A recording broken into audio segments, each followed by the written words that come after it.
Sige po, isa-isahin natin yung issue ano kasi ang sabi po dito sa assessment ng CPLM 2024, halos pareho lang daw po yung average reading score ng Pinas noong 2019 sa 2024. Bilang isang education expert, it has been 5 years. Gaano po kaseryoso na parang walang naging pagbabago dun sa Mm. pagbasa ng mga estudyante natin? Okay.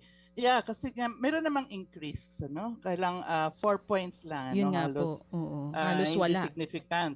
Pero nung meron kasing isang grupo ng mga bata, I think 25% sa mga examinees, tinest sila sa Filipino, no? Kasi nga parang kinakantsawan tayo ng CPLM. Tingnan nyo naman, 84% sa mga ibang bansa tinitest sila sa home language. Kayo, 10% lang sa mga batang, actually 6% nga noong 2019, ang nagsasalita ng medium of assessment. Ano?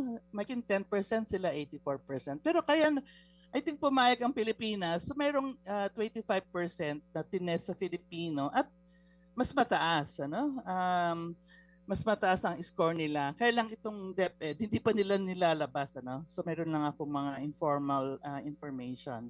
So makikita mo na nag-grow naman, ano, lalo na sa mga high-performing. Ano? Kung titignan mo yung mga magagaling na bata, yan, ano, or hindi naman yung, ano, yung tama yung kondisyon. Hindi kasi Oo. naman measure to ng ano, Oh, no? high-performing Yung mga, students. Mhm. yeah, no?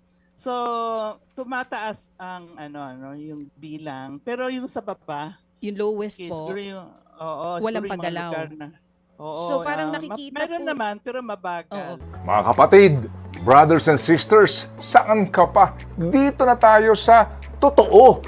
Dito na tayo sa True FM. Mga kapatid, mag-subscribe and follow po kayo sa social media accounts ng True Network PH. Yan po kami. Hanapin nyo lang True Network PH, Facebook, Instagram, YouTube, TikTok, and podcast. Mapa Apple or Spotify man yan, mahahanap nyo kami. Lahat ng mga napapanood at napapakinggan nyo po sa programa, nasa social media accounts namin yan. So, paano mga kapatid? See you sa social media!